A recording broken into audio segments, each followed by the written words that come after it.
Hello everyone, welcome to today's persecution report. My name is Rana Meher, I'm your host today.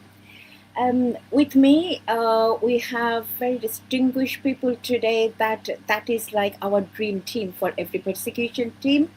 So let me introduce, we have Anwar Sadar Jihan. He is an aerospace engineer in profession, and by passion he's a writer and columnist. And Jihan, I am very privileged to have you today as my co-host. And we have Jasmine Chaudhary. She's a senior public health practitioner, very renowned politician as well. And also we have Dr. Raihan Jamil. He has many more quality. He's an educator, he's a writer, and he been working for Bangladesh. He's been campaigning for human rights and liberation war of Bangladesh for a very long time. So thank you everyone for being with me.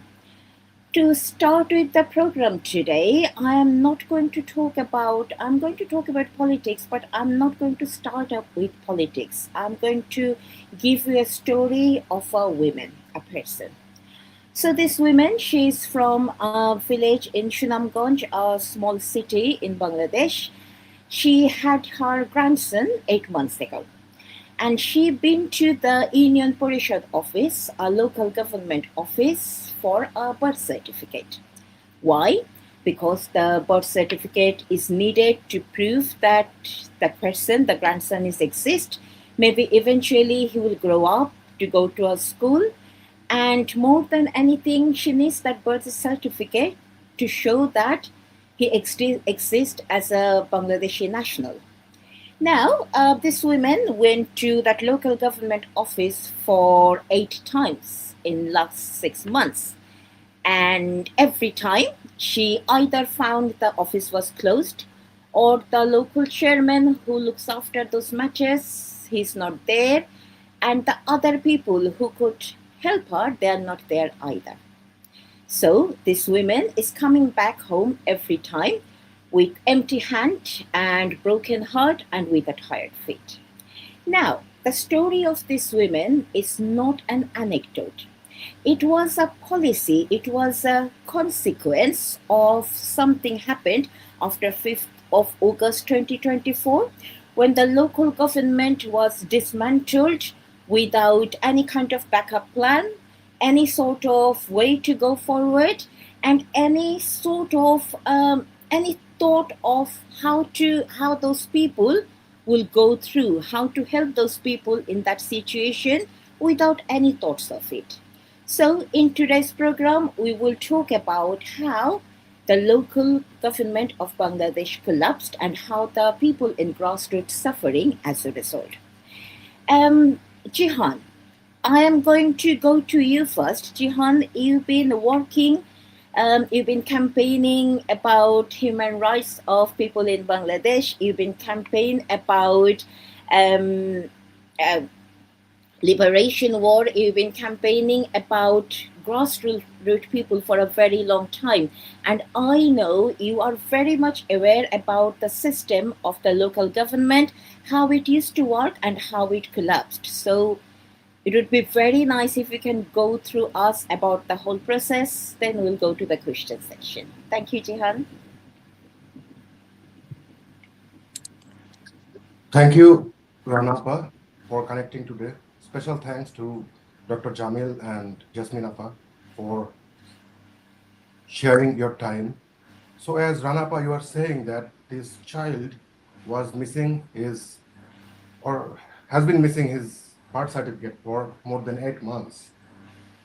Why is that? It is because this birth certificate is a function that is executed by the local government of Bangladesh that does not exist today. So in this presentation, I will try to go over the local government very briefly, because most of the citizens lack the proper understanding of how the local government system of Bangladesh actually works and what local government really is. So what is really local government?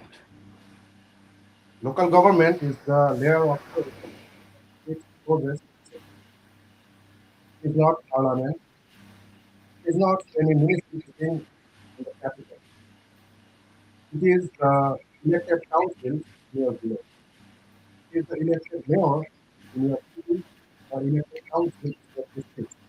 These are the group of people whose job is to transform national level policies, national law, and national budget into a functioning road.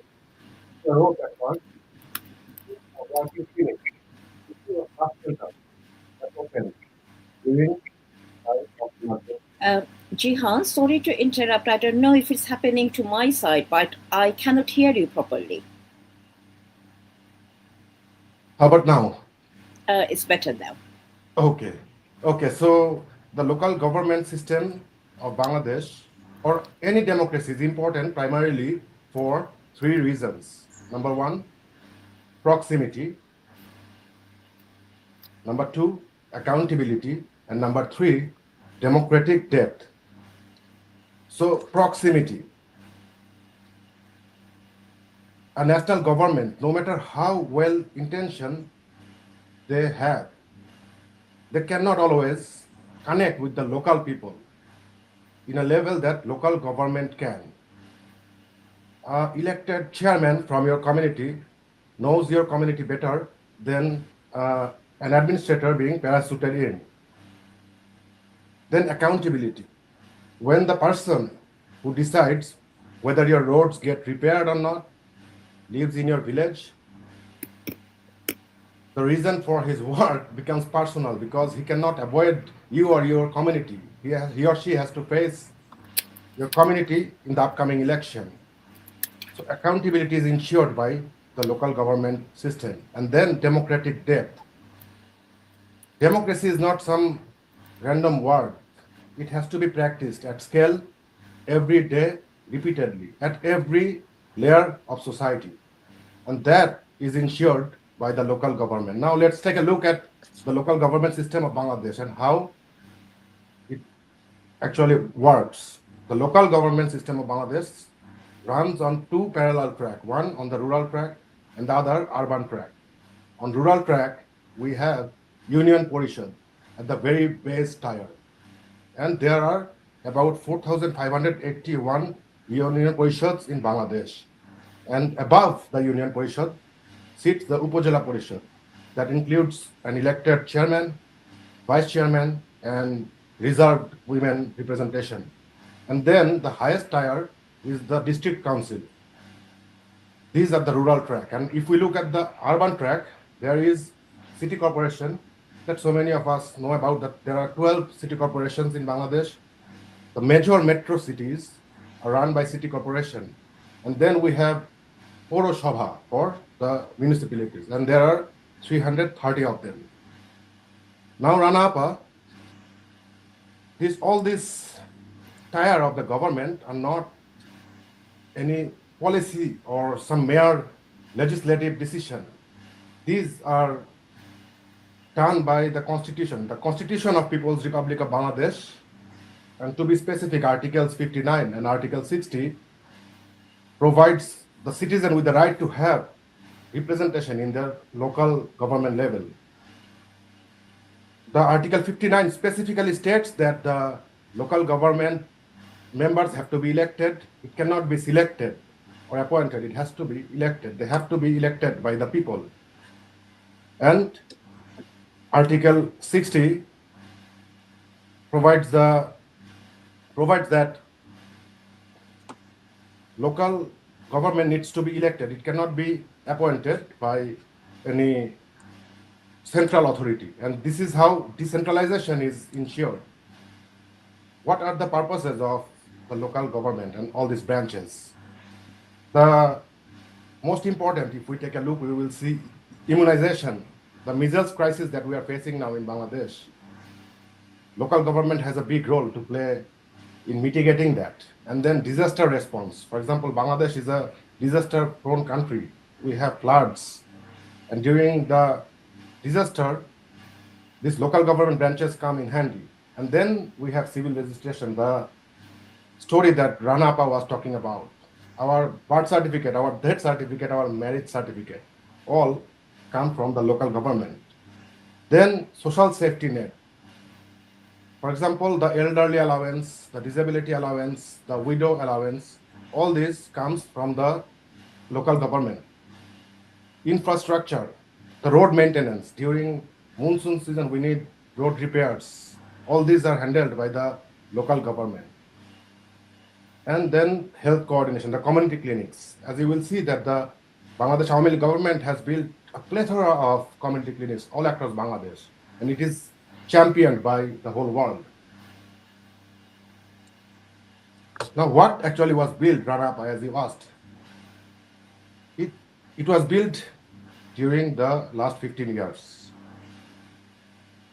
Bangladesh Awami League and Prime Minister Sheikh Hasina built 13,000 plus community clinics nationwide. There was a resolution adopted at the UN championing this community clinic system.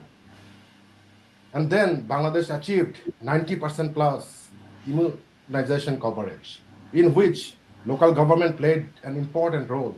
The poverty rate came down to 19% from 40%. Local government played an important role. And then we have 70% drop in maternal mortality, 70%. All these were achieved over time through dedicated, coordinated action by the Awami League government. But one day, August 5, the catastrophe happened, and then every elected official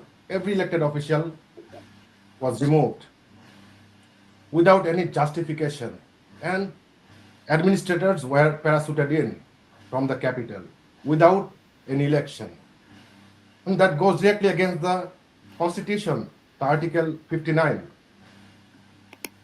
The 12 city corporation mayors gone, 60 Jilla Parishad chairmen gone, 493 Upazila Parishad chairmen were nowhere to be found. Then the flood season arrived. We have seen after the August 5, 2024, the flood. And during this flood, during this disaster time of disaster, the local government is even more important, because an administrator parachuted in from the capital does not know which household will flood first. But the elected chairman from your community, who has that deep ties with your community, knows which will be affected first. So we have seen when you remove the local government unilaterally without any justification, the consequences. Households were flooded, people suffered, and there were no action from the government during that time. And then the measles rubella crisis. Hundreds of children are dying in Bangladesh today, Rana Appa, and the government layer that is tasked with mitigating this crisis, especially during time of crisis, are not there. The ward councillors are gone, the last mile mobilization collapsed, and now we don't have the required coverage. Now, two governments. We already have two governments after the Awami League government was ousted, the Yunus government and then the BNP government.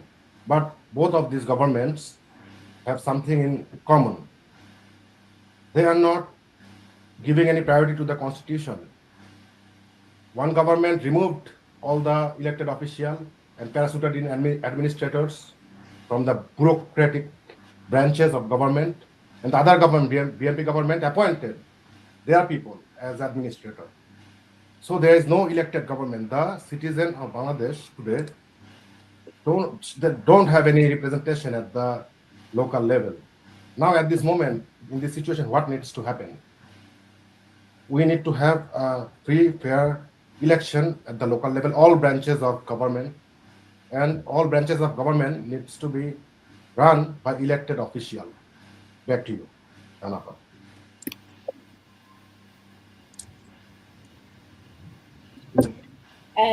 Thank you, Jihan. It is very strange, isn't it, Jihan? Imagine I'm sure Jasmine Appa can say way better than me. Imagine that same thing happened in England. All of a sudden, we lose all of our councillor, what would happen? That would be a disaster as well. And in Bangladesh, we've been through the same thing. And Jihan, the time frame you are talking about, I was in Bangladesh that time. I was in a very important city of Bangladesh called Sylhet, and I am a living witness to experience what happened, what the people actually went through because of the absence of local government. And as you were saying, I was just recollecting as well, one of my family member, he been in Bangladesh for last 6 weeks, and he been running to get some papers after his father died, and only after 5 weeks of running and continuous running in the local office, he somehow managed to get it. So the numbers and the stories are harrowing. Those are not right, should not be. Dr. Raihan Jamil, thank you, Jihan, again. Dr. Raihan Jamil, if I come to you now, this disruption in local government is nothing new to Bangladesh, isn't it? Maybe it is new in extent, but it is not entirely new. We have seen local government suffered during martial government. We have seen local government suffer during caretaker administration. But why are we talking about 5th of August 2024? What is so distinctive about it? What happened after 5th of August 2024 that is completely different from what happened before? If you can just go through with this, please. Thank you, Ms. Meher, for giving me the floor. Assalamu alaikum, everyone. We hope you're well, wherever you're listening from, listening live or later on. This is something very important for us to think about.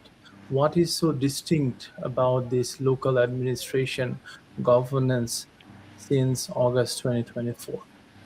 Using local government as a political prize isn't new in this country, like you are saying. Under Ziaur Rahman, under Hussein Mohammad Ershad, both ran this local government system as a party building machine. BNP abolished the upazila system in 1991, the moment it inherited power after the fall of Hussein Mohammad Ershad.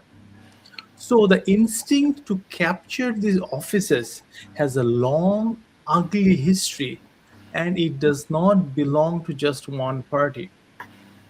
What happened after August 2024 is different in scale and simultaneity.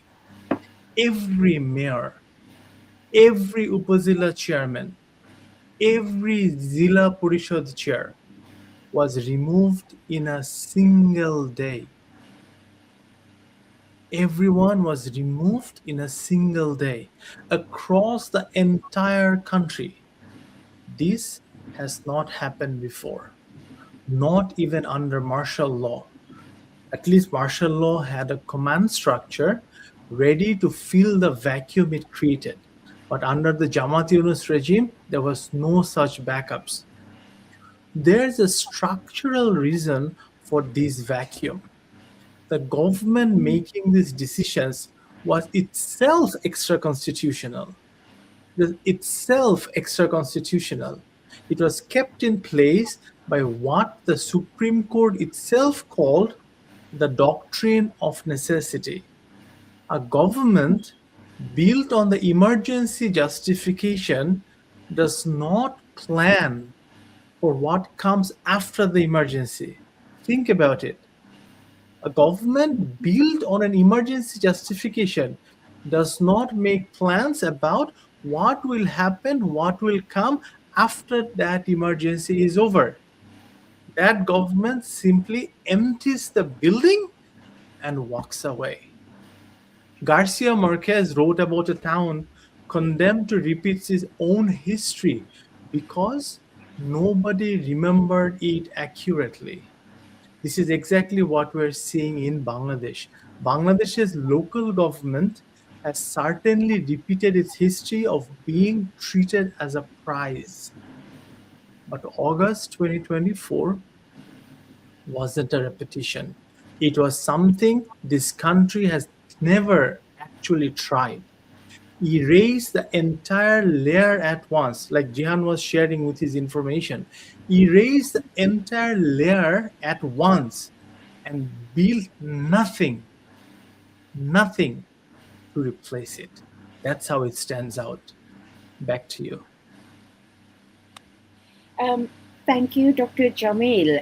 I was listening to you, and you were saying it sounds like the Yunus government, it was not totally legitimate government, wasn't it? And as much as I am not a law student, I'm not a law professional, but as much as I'm aware, if that government came to power as a doctrine of necessity, they should not touch something like local government, because that was not the necessity that time. The necessity should have been restoring the law and order, making sure that nobody is persecuted because of their political belief or their faith. But we have seen the surge on the other side, and at the same time they dismantled the local government without any prior need. So you can call me something like thinking way too much, but sounds like maybe they had some utter motive towards it. Yeah. Now, Ms. Chaudhary, if I can come to you. Now, Jihan and Dr. Jamil, they took us through to the system. Now, you please tell us what you think and what you know about the experience in the ground reality when 5th of August happened. What happened to different city corporation? There are city corporation in many different cities. What happened to that? So if we just walk us through to those people's experience and how people were suffering, what collapsed, and how people faced everything. And thank you, Mr. Chaudhary. Thank you, Ms. Rana. It's a pleasure and an honor to join you all today on this very important discussion. If I may, I'm most comfortable, perhaps as a locally elected councillor in the UK, elected, as a representative in local government in the UK. What I want to start off with is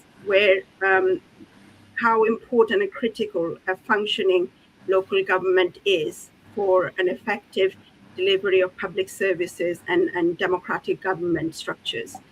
So, in terms of whether you look at maintenance of social stability, social protection for as the sort of the level of government closest to its citizens, local authorities play a critical role in implementing social safety net programs, supporting the primary healthcare, maintaining local infrastructure, managing disaster responses, and resolving community-led problems.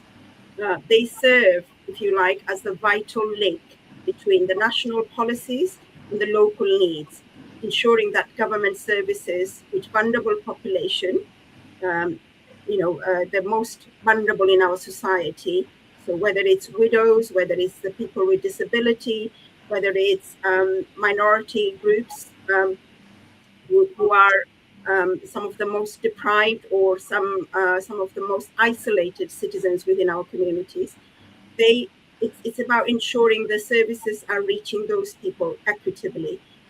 So when local government institutions collapse or become weak, dysfunctional, the consequences are felt immediately by those ordinary citizens through, across the country, because as we've heard from Jihan and Dr. Jamil, the speed and the scale of how, overnight the drastic changes were made within local government in Bangladesh.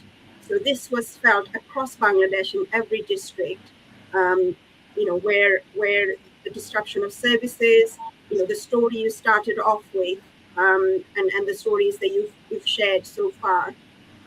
This is very common. I have also had personal experiences, having lost my father in October 2024 and having to go back to Bangladesh. So there's been, we know these consequences are being felt by those most vulnerable the most through this disruption. And as Dr. Jamil has touched on, this government, the interim government, the Jamaat-led and Yunus interim government, they were they were an unconstitutional government, obsessed with making constitutional reforms, obsessed with taking control of the infrastructure, in doing so they destroyed the whole the development over the 17 years of Sheikh Hasina's government that we saw, where the local and the success, the economic success story was backed up. The local government was the backbone of those economic success story that we saw, which was Bangladesh was becoming like an economic miracle in South Asia. And the local government infrastructure was the backbone. So with the full attention of the interim government after the transition, or in my view, the hijack of power in August 2024, and their kind of obsession with constitutional reform and the disruption that they caused to local government, upazila parishads, municipalities, the city corporations. This created this huge vacuum, which affected millions of citizens. And what we saw was mob violence, the total breakdown in, lawness, rule of law, colliding with, a failure to give immunization to our young children, causing a severe measles outbreak in Bangladesh, as we know, which has already claimed well over 700 lives. These are reported deaths. There are many more, we're sure, that are affected. So weakening this local government structure had far-reaching consequences, including the social safety net, disaster protection, and healthcare services, as we know, as well as rural development in some of the most rural areas, with the agricultural initiatives that Sheikh Hasina's government had undertaken. They have also been hit, as we know. Over to you. Thank you, Ms. Chaudhary. Very insightful information. Dr. Jamil, if I can come back to you, and I'm sorry, I am keep going back to what happened over and over again, because after all this time, I'm still not convinced that how that whole process took place. So if we could go back to what Muhammad Yunus's administration said. So Muhammad Yunus's administration justified its mass removal of elected local representatives by pointing to their absence from office.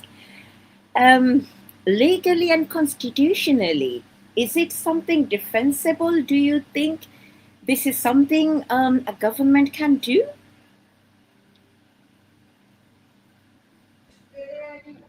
Thank you for your question, Ms. Meher. Just like you, I'm not a legal expert, but it does not take to be one to comprehend the nuisance of all of this. Let's be precise about the legal mechanism.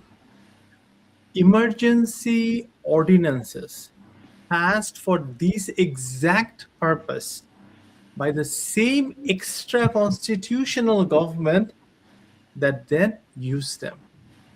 That's not law. That's a government writing itself a permission slip. That's a government writing itself a permission slip. These representatives weren't absent because they walked off the job. They were absent because the political transition made it physically dangerous to be in their offices. We all remember the violences that started from July, August of 2024. Just because someone was part of the government, leave aside supporting the government, they were hanged, they were killed, they were burnt, they were brutally assaulted, to say the least. So these people were absent from their work because it was physically dangerous for them and their family members to be in their offices. Right? There's a constitutional difference. Jamil, can I just quickly ask you, because you're saying they were removed because of their absence. So what you are saying, instead of ensuring their safety, government just took their job. Of course. Right. Of course. And it's not that the government took their job. The government made it pretty much impossible for them to be at their jobs. Right? There was no safety for them. If I know I'll be killed, I'd rather not go to the office. Anyone would, right? And that's exactly what the government did. They did not say, do not go to the office, but they made sure these people would not go to the office. This is exactly what they did. So there's a constitutional difference between dereliction of duty, just like not going to the work is a dereliction of duty, and fleeing a mob. The Yunus Jamaat government was the founder, the originator, the father of this mob violence in Bangladesh. And that difference was simply ignored. You cannot say it didn't go. Just like we saw with our students. Students from the universities were beaten, handed over to the police for showing up for exams. If I know I'll be beaten up if I go for my exam, will I go for an exam? And then the university administration is saying, you did not come for the exam, so we're not going to let you pass. See the hypocrisy in this, the joke in all of this. That was the Jamaat Yunus administration. Not only were the killers and originators of mob violence, they were a laughing stock because of all of this. So no hearings, no notices, no chances for these administrators to respond. And as I was mentioning earlier, all of them were pretty much summarily fired on a single day. Did any country in the world ever face such a situation? Thousands of mandates were erased in one day. That's not the pace of careful constitutional governance. That's the pace of political consolidation. You're consolidating power and brutality and force. And if you want to see exactly how elastic Bangladesh's legal architecture has become, look at the caretaker government in question. Look at the caretaker government question itself. In 2011, the Supreme Court struck the caretaker system down as unconstitutional. So the caretaker government is no longer legal in Bangladesh's legal system since 2011. In November 2025, the same court reversed itself. The same court reversed itself and revived the caretaker government system, admitting in its own judgment that its 2011 ruling had helped produce, in the court's own words, authoritarianism and dysfunctional electoral policies. That's I unquote. So Ernest Hemingway once described courage as grace under pressure. Grace under pressure. Bangladesh's judiciary, under real political pressure, has shown the complete opposite. Not grace, just flexibility, just cowering under fear, bending towards whichever direction power happens to be leaning that year. So our judicial system has shown zero backbone, zero class, zero power, and zero bravery or courage in the face of when it really mattered. Back to you. Thank you, Dr. Jamil. As we were talking about mob violence, if I can correctly remember some numbers, just up to 15th of August, by the United Nations report. That report, the Yunus government used to read it as a holy book on every single day with every single matter. Even in that report, the death toll till 15th of August was 1,400, something like that. And that so-called July Revolution, they claimed in that so-called July Revolution that ended in 5th of August, more than 700 people died. So if we just take that number, it means between 5th of August to 15th of August, more than 700 people died that time period. So when our local government officials, they were running out of fear for their life, instead of ensuring their safety, instead of taking care of them, you just described how government treated them like a weapon to punish the ordinary people in Bangladesh. isn't it? That's how it sounds like. And you were talking about the judiciary. Our judiciary system was shut down as well, straight after 5th of August. I'm sure we all can remember how some of those so-called July warrior like Hasnat Abdullah and others, they made a mob in Supreme Court and make sure the Chief Justice, he had to resign basically because of that mob. So judiciary system, not only the local government, judiciary system collapsed as well straight after 5th of August. Yeah. So thank you for taking us through this very important information. Ms. Chaudhary, I'm going back to you again. Now, all these events, all these numbers, all this tragic event took place. Someone has to pay for it, right? Someone has to take and accept the consequence of it. Now, our city corporations ran health services and coordinated with national immunization programs. When the corporation administrative chain collapsed, what specifically happened to that health delivery? What happened? We can see that in our current days when more than nearly 700 children died out of something as simple as measles. But can you please take us through, help us to understand what measles immunization mobilization actually requires at the local level, and what happened when that mobilization infrastructure disappeared in a day? Ms. Chaudhary? Thank you, Rana, for your question. Just before I turn to respond, if I may interject just a point about the breakdown of the total breakdown that we've witnessed over the last 2 years of the judicial system, the whole justice system, which includes, and we must remember and acknowledge, during the days in July 2024, thousands of police officers were violently attacked and killed through those mob violence.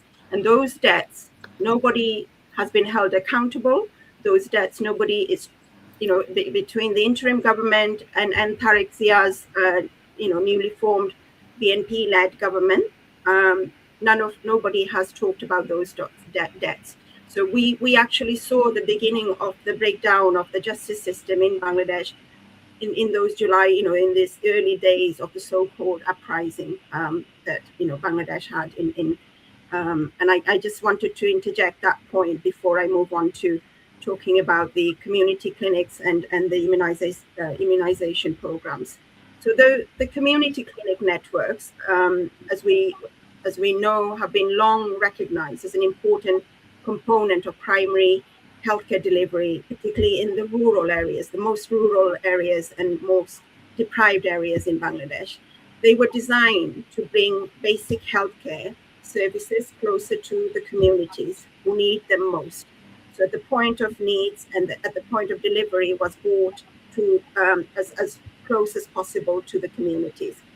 Those clinics would provide the maternal health services, the immunization support, which is vital for protecting young children, as well as throughout the life course of citizens in Bangladesh, family planning, health education, and treatment for common illnesses.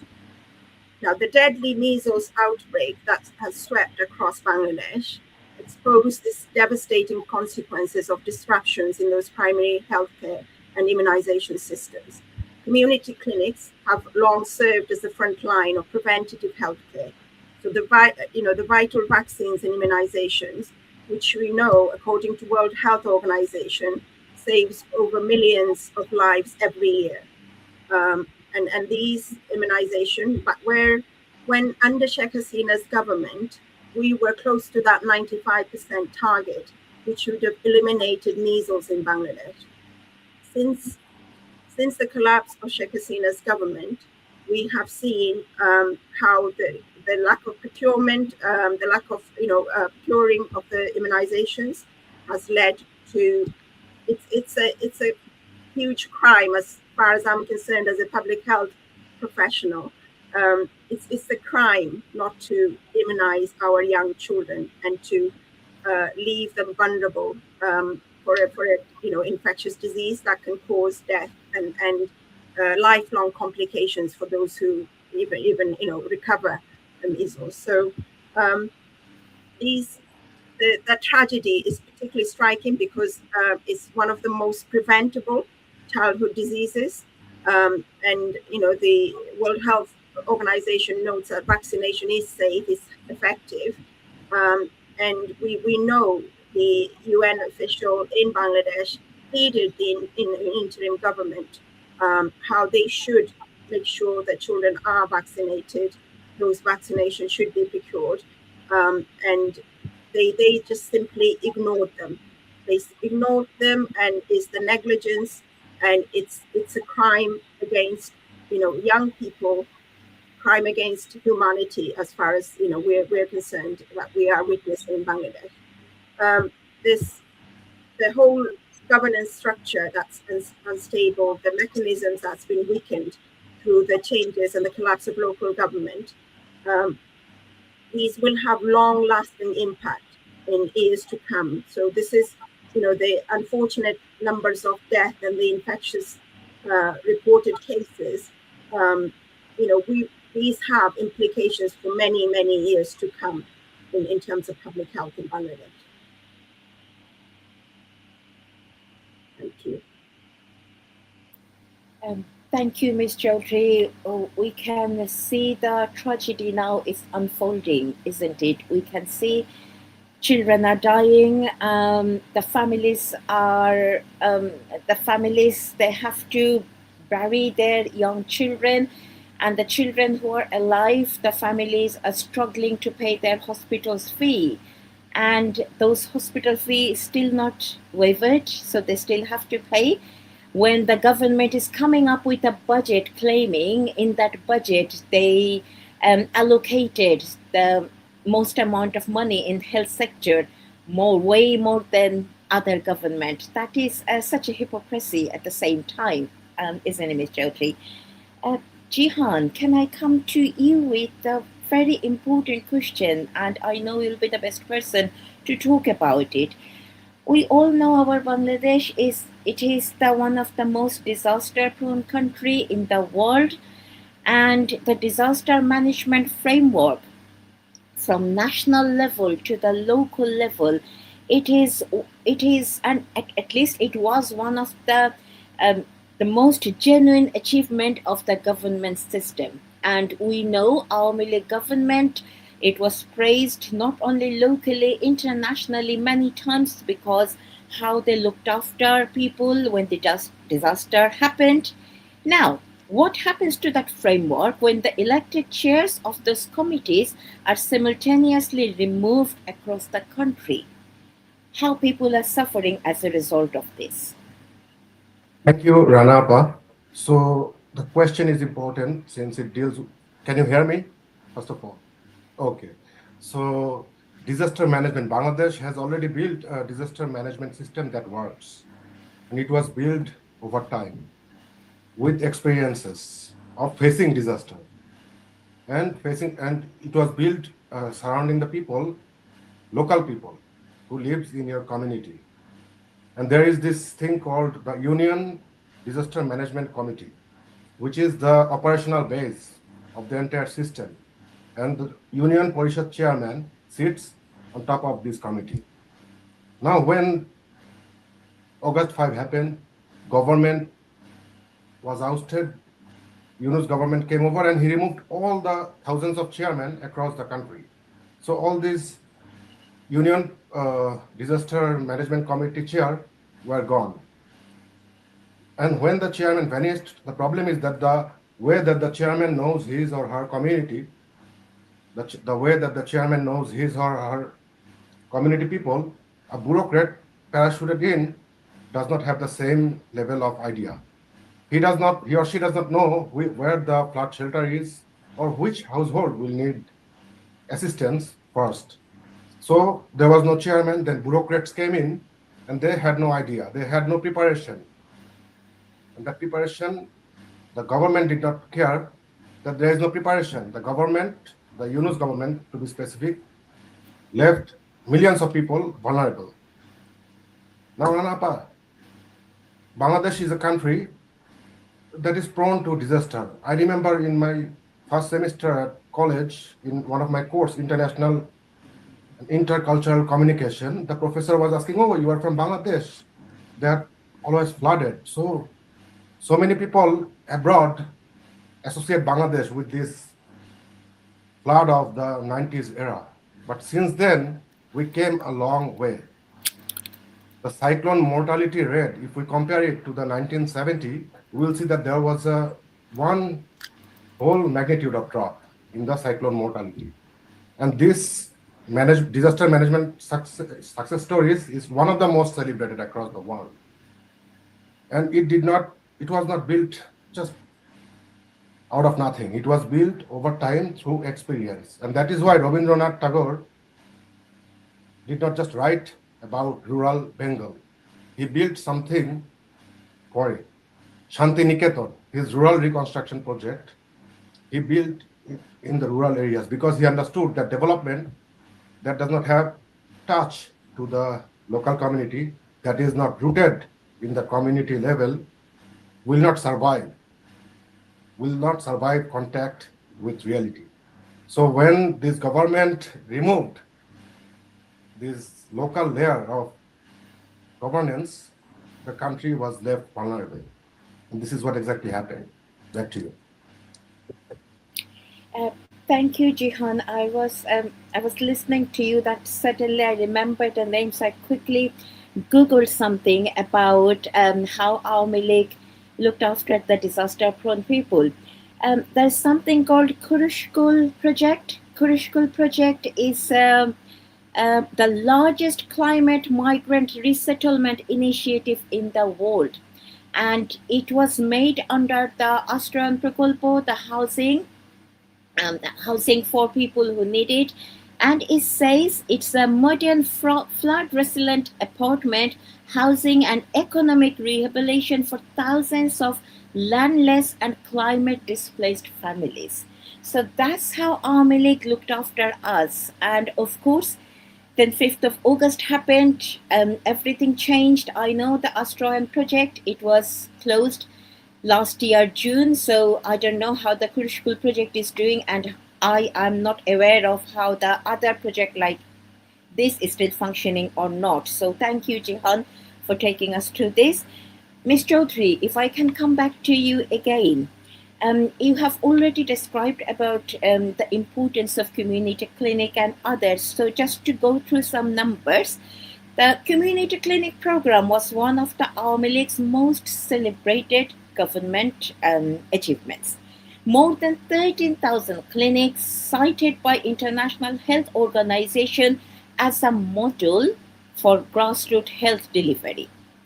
Now, how dependent was that network on the functioning local government structure beneath it, and what was happening to it? Thank you, Rana. I think the whole, the social safety net, if you like, which was created by Sheikh Hasina's administration, was heavily dependent on the local, decentralization and the closest level of engagement with local communities, the local, advocates for what they need. And it was heavily relying on those local government institutions. So, between 2000 and 2024, for example, Bangladesh built one of the most extensive social safety nets within South Asia. Reported budget grew from about, it was 43-fold the budget had grown. In terms of, we have some figures recently in terms of homes for the homeless, the Ashrian project under that social safety net. So this is free land and house rehabilitation for landless families since 1997. And under Sheikh Hasina's administration, there was 5.56 lakh landless and homeless families given land. 2.5 million people were housed. So these are people who are living in extreme poverty, the most vulnerable in our communities. So this, when you take away those kind of safety nets, the social infrastructure, the whole infrastructure that was, this was all built on, what we are seeing is a tragedy kind of unfold in front of our eyes, where those homeless people are facing prospects of becoming homeless again. Houses are being, we've seen sort of land grabbing going on with mob violence, being, those people, families being attacked, whether they are sort of religious minorities. Violence against women and girls and children is endemic in Bangladesh. So this is like a regular. It's become, the country seems to have become a safe haven for extremists and mob mob violence. So there was 30 programs. You touched on the climate resilience programs. Those were all designed to help the most vulnerable and protect the most vulnerable, and that requires a strong local government governance, local government institution, and as we have heard and we have discussed today, the whole it was a deliberate attempt to wipe out that whole infrastructure when the Yunus interim government came into place in August 2024. So we've also touched on the delays on the sort of delivery of administrative, the beneficiary and the verification of identification, things like that. There's an erosion of public trust. People are seeing, police officers have lost their own sort of officers, their colleagues, through mob violence and attacks. So those that are there to protect the citizens are terrified for their own lives. A lot of them have been removed from their jobs. So there's a whole erosion of trust. So the collapse of the weakening of the local government has, as we know, wider implication than the social protection and the healthcare. And over the 17 years, Sheikh Hasina's government has, the whole success of that government was historically being built upon a combination of strong community engagement, decentralization of service delivery, and a collaboration between government agencies, including civil society, organizations, and local communities. So disruption in any part of the ecosystem can undermine broader progress and a socioeconomic progress. So the chaos and crisis that we've witnessed over the last 2 years now in every aspect of life in Bangladesh for ordinary citizens is a testament of that. And it's no wonder, from sort of rickshaw drivers to doctors to students and freedom fighters, people of Bangladesh are crying out for Sheikh Hasina's return to Bangladesh.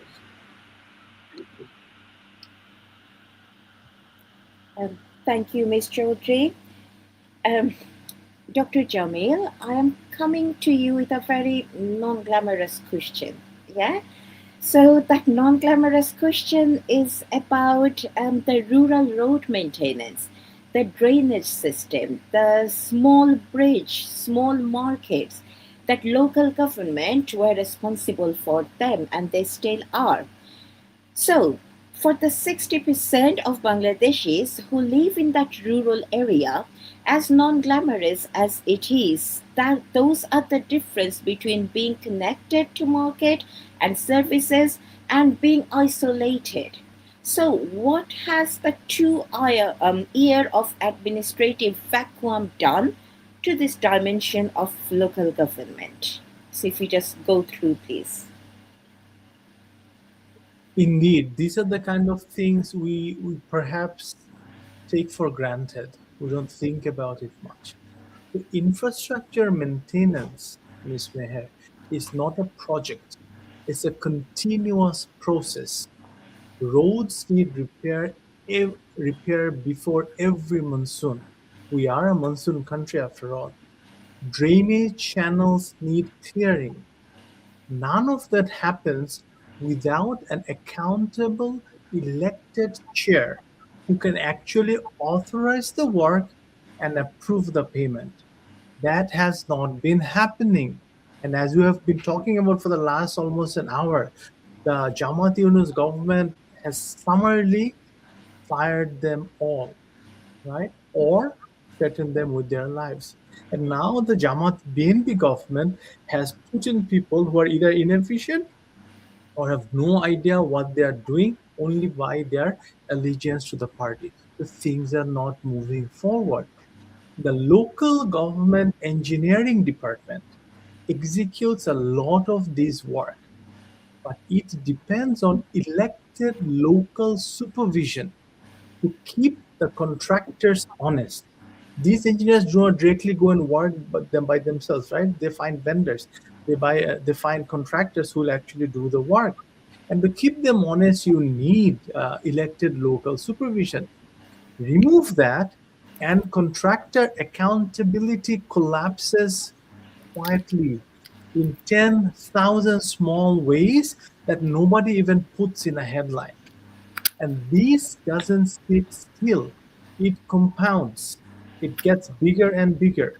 A road not repaired before 2024, for example, a road that has not been repaired before the 2024 monsoon costs more to repair in 2025 or in 2026. Deferred maintenance becomes capital expenditure. Every month of vacancy where work has not been done makes this bill bigger, and the village and people's connections to the bigger cities, to the capital, get more isolated. So there's a fiscal wound underneath all of these as well. What is that fiscal wound, you may ask? The holding taxes, the trade licenses, the licensing fees, the market rents are all collected locally, all degraded without an elected body to collect them. Jivanananda Das, one of my favorite poets, spent his entire career returning time and again, poem after poem, to the same fields and rivers of Bengal. That's the countryside this segment is actually about, that we're not feeling glamorous to talk about, right? This is the countryside that Jivanananda Das keeps coming back to time and again. It isn't an abstraction in a policy paper, Ms. Meher. It's the place that 60% of our country, Bangladesh, calls home. And right now, the road back to this countryside, to this 60%, is falling apart.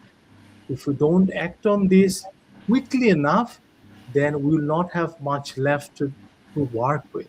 And if I may add a quick thing about what Ms. Chaudhary was mentioning earlier about law and justice, whatever has happened before the Jamaat BNP government took power, to whatever form of an election, it is in Tariq Rahman's best interest to show that he is strong and strict about law enforcement. He should bring the culprits to justice, but there is no sign that he has any interest of doing that except watching movies, visiting people's weddings, and driving toy cars. Back to you.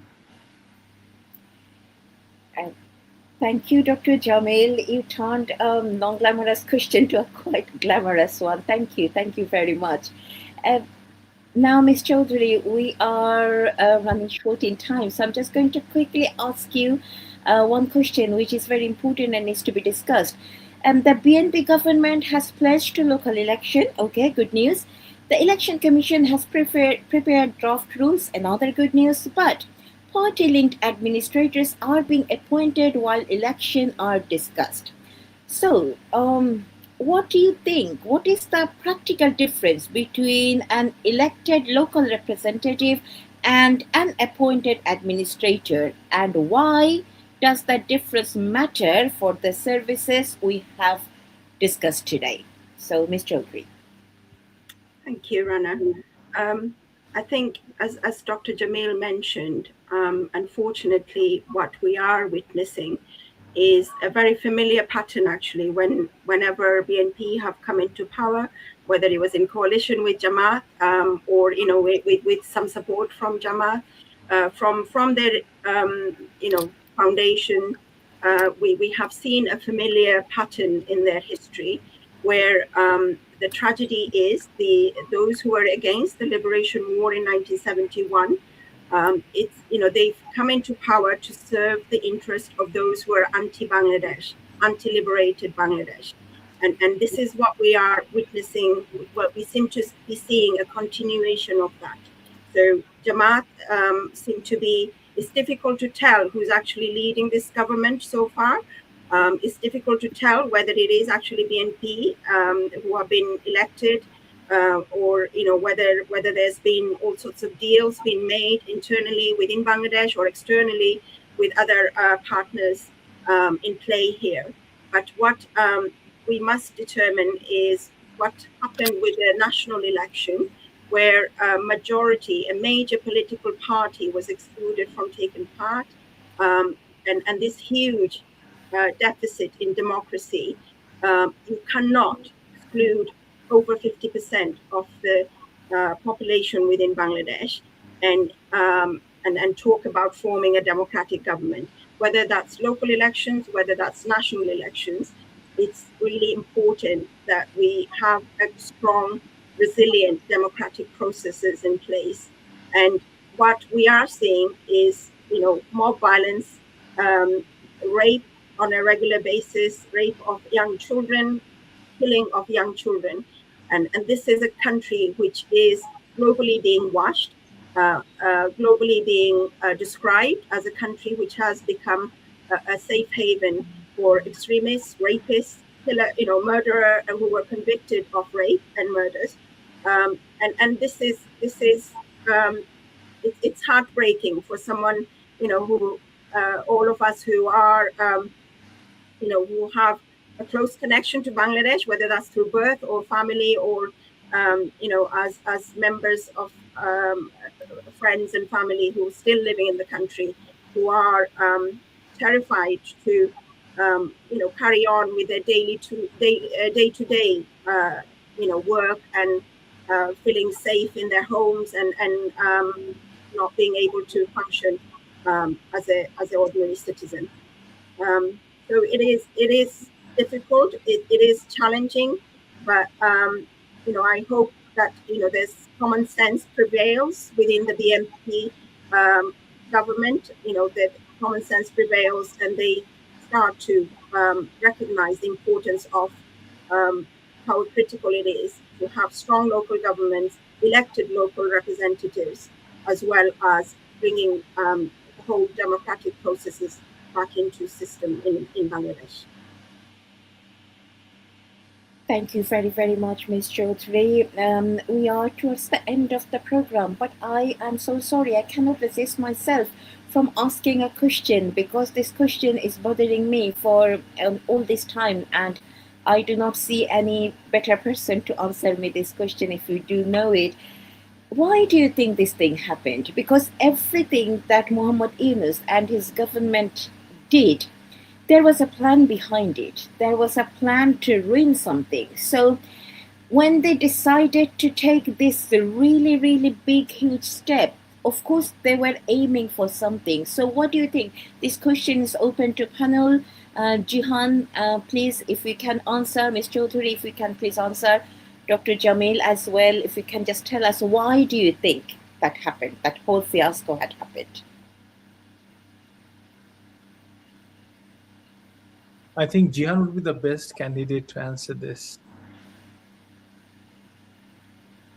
You're muted. Microphone.